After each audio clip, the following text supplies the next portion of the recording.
No nosso planeta de hoje, o destaque vai para a Mata Atlântica, que na colonização do nosso país chegava a 1.300.000 quilômetros de puro verde, ocupando a área de pelo menos 17 estados do Piauí ao Rio Grande do Sul.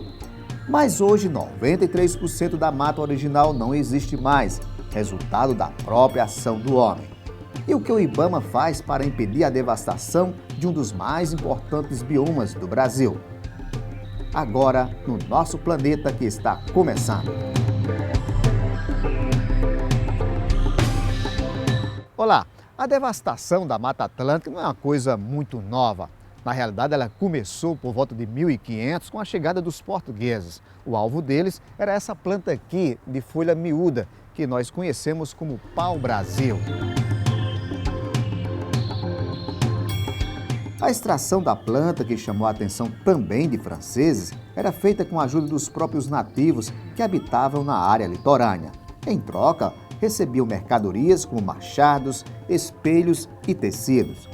Da árvore era extraída uma coloração usada em tecidos que tinha um bom valor no mercado europeu. A ocupação do Brasil ela foi feita pelo litoral. As principais cidades brasileiras estão localizadas nos municípios da Mata Atlântica. Então, o primeiro fator de desmatamento no processo histórico de ocupação no Brasil foi a urbanização. Então, a extração de seus produtos começou desde aquela época, desde 1500.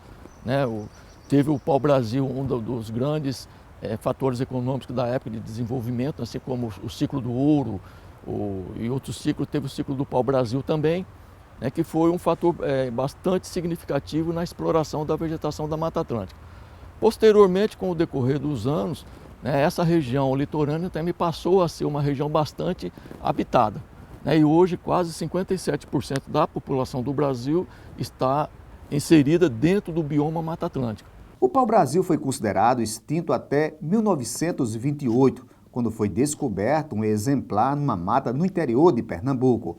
Depois disso, para efeito de preservação, passou a ser cultivada em parques e estações ecológicas. Depois do pau-brasil veio o ciclo da cana, que para a produção de açúcar exigiu longos campos para o cultivo da planta.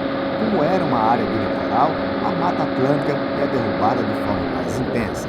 A cana-de-açúcar ela teve um pool de crescimento muito grande na época do pró-álcool, na época de 90, 80, aliás, na década de 80.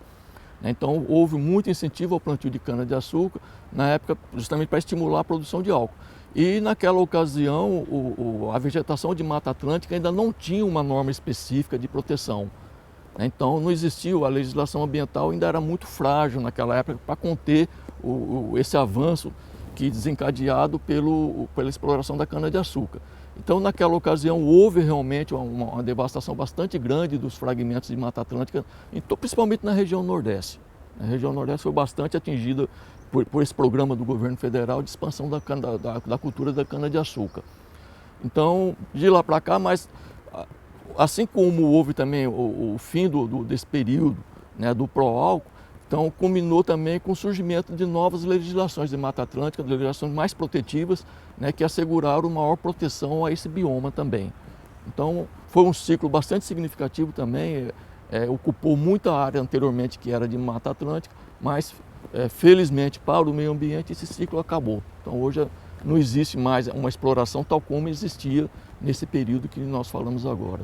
Hoje, um dos maiores vilões do desmatamento está na especulação imobiliária. De forma indiscriminada, áreas foram abertas para dar lugar aos empreendimentos. A Mata Atlântica ela tem, nos locais onde ela está próxima aos centros urbanos, a expansão imobiliária é um dos principais fatores de desmatamento. Só que esse desmatamento também dessas áreas que estão próximas aos centros urbanos é um desmatamento de difícil controle e até de identificação, que é um trabalho que a gente chama de desmatamento tipo formiguinha.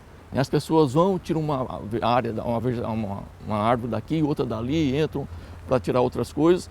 E quando se percebe, quando se consegue identificar essa ação, já houve uma degradação bastante significativa nessas áreas. Existe também, logicamente, a expansão de áreas habitacionais, promovidas pelo próprio necessidade do município de crescer e implantados pelos organismos estaduais, normalmente estaduais ou municipais de habitação. Então isso também gera uma intensa atividade nessas áreas do bioma Mata Atlântica também. Nas áreas rurais, não. Nas áreas rurais existe uma certa estabilidade com relação ao uso dessa vegetação. A gente quase que não consegue ver nas áreas rurais desmatamentos mais de Mata Atlântica. Quando se identifica, são algumas áreas de expansão bastante pequenas e não tão significativas quanto representa as áreas de supressão nas áreas urbanas.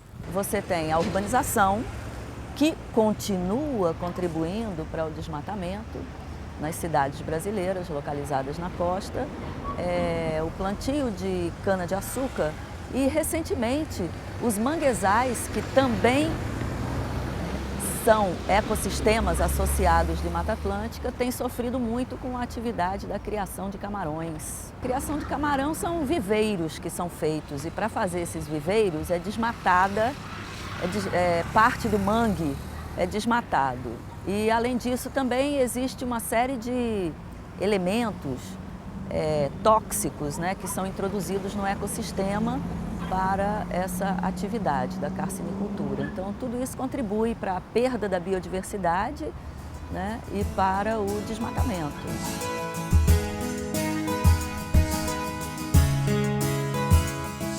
Mata Atlântica é, na realidade, o nome popular dado à floresta tropical atlântica, que se distribui em milhares de fragmentos da região litorânea aos planaltos e serras do interior, do Rio Grande do Norte ao Rio Grande do Sul. Originalmente, essa formação vegetal ocupava uma área de 1.300.000 quilômetros quadrados em áreas de 17 estados, entre eles a Paraíba.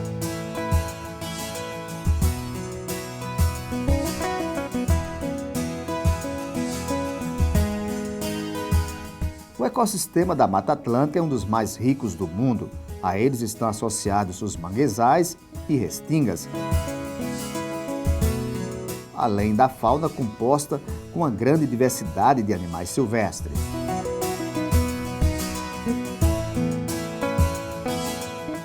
A Mata Atlântica, aqui em João Pessoa, por exemplo, né, tem os ipês, que tem aquela florada.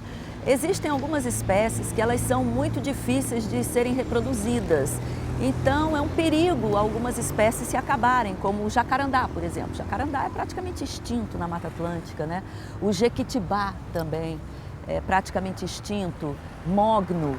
Essas madeiras que são madeiras de lei, né, que vêm sendo desmatadas há vários anos para móveis, principalmente para móveis, né? Então, eu destacaria essas espécies. Aqui em João Pessoa, eu destacaria os ipês, que contribuem para melhorar a nossa paisagem, né? Com a sua floração, na época da floração, todo mundo se encanta, né, com a floração dos ipês.